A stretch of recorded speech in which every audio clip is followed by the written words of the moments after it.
The 22nd World Conference on Banking Institutes, hosted for the first time in Lagos, Nigeria, brought together key players in the banking and financial services industry across the globe.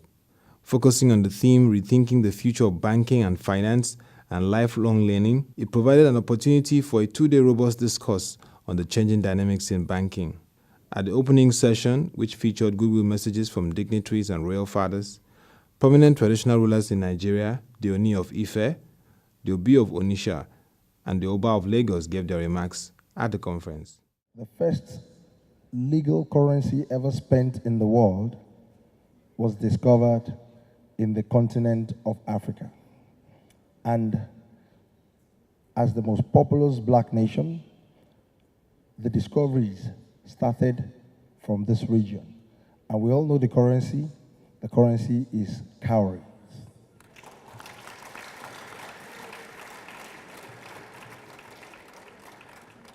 And up till today, no currency has ever come close to that currency. It was globally accepted throughout the entire globe, throughout the entire continent of the world.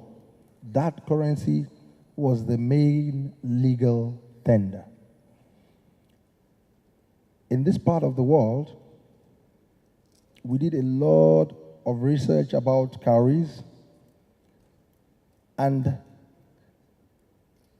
we were so successful in terms of preservation of cowries till date. We know where the source came from, and we were able to preserve it very well. In those days, cowries were being kept inside pots and are being kept inside fresh water from the ocean and being preserved for various market days.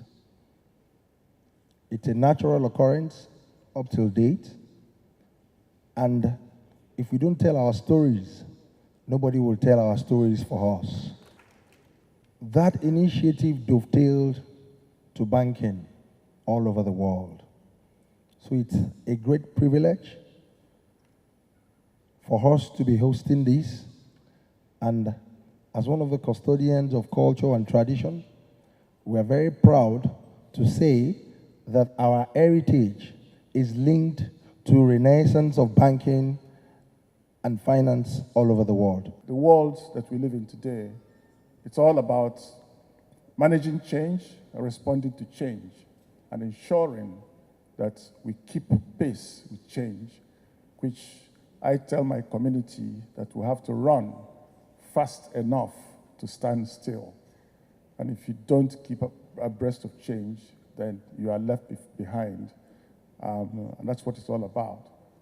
For us in Nigeria, we have to keep abreast of change, just like the whole world is keeping abreast of change.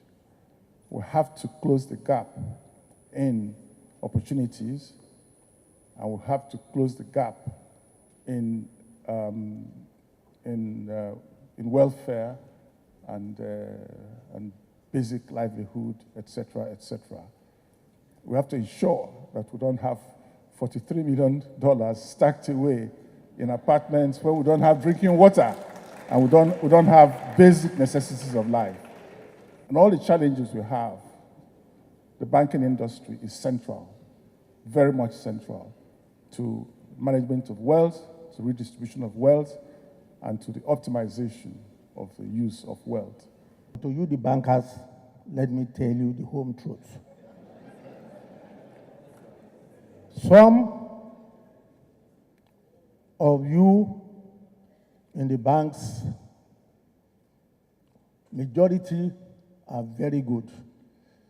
As part of my duty as Commissioner of Police in charge of operations, I was directly dealing with the bankers committee. And at that time, I made two suggestions to them. One was that usually in US, we used to have what we call a special chief of police conference in US. And at that conference, Many things on anti-crime, anti-robbery devices were displaced. If those things are installed in the bank and there is any robbery or anything, all the people who came to that bank that day on legitimate business will be removed. And those who commit that robbery will be figured out. Up to today, they did not do anything. Secondly, your method and approach in sending single girls, married women to go and look for deposit at all costs is very, very regrettable. And you should look into it. Thirdly, the bankers, the chief executive of the banks, I'm happy that the representative of the vice president is here, should put us together and see what can be done about all the graduates we are turning out now. I'm just planning to put up a paper to the government that the youth service scheme for 1 year, the last 6 months, they should train all of them on do-it-yourself group. Even the last 3 months in the university. And government and the top bankers should put heads together, see how you can lend these people 1 million naira, which will be paid back after a year that they have done something on their own. The rate at which we are turning out graduates in this country needs to be addressed urgently. If care is not taken, the rate at which we are going now on fraud, even if you say you are a traditional ruler, you are neck deep in fraud, nemesis will definitely catch up with you one day. There is no any hiding space anywhere. If I do it, it will catch up with me. That is the truth. The Ooni of Ife, Oba Adeyeye Enitan Ogunwusi, shares his thought around the issues that should be addressed in the conference. Over 70% of Nigerians of today are youth. They don't have employment. So if we can have a watertight, hairtight situation that capital flights won't be encouraged, there will be more robust money in the system so that we can now use that to encourage local production and focus more on small and medium scale enterprises so that youths can train themselves to be on their own and they can be entrepreneurs. So they have a lot of work to do in terms of commitment to this nation. Well, the monetary policy in Nigeria is still the same. It's very fluid. We don't have very strong regulations, and the regulatory bodies are not actually following the things they should follow, and that's why it's pretty fluid. Look at our capital market situation. It's like some money will just move in and easily they will just disappear. It has actually made the capital market to be weak. So if bankers can actually work with government in terms of changing several laws and policies for us to keep so many funds within the system here, a lot of things can work in terms of circular flow of income and things can be better off in this nation. About innovation, technology, the new future of the banking.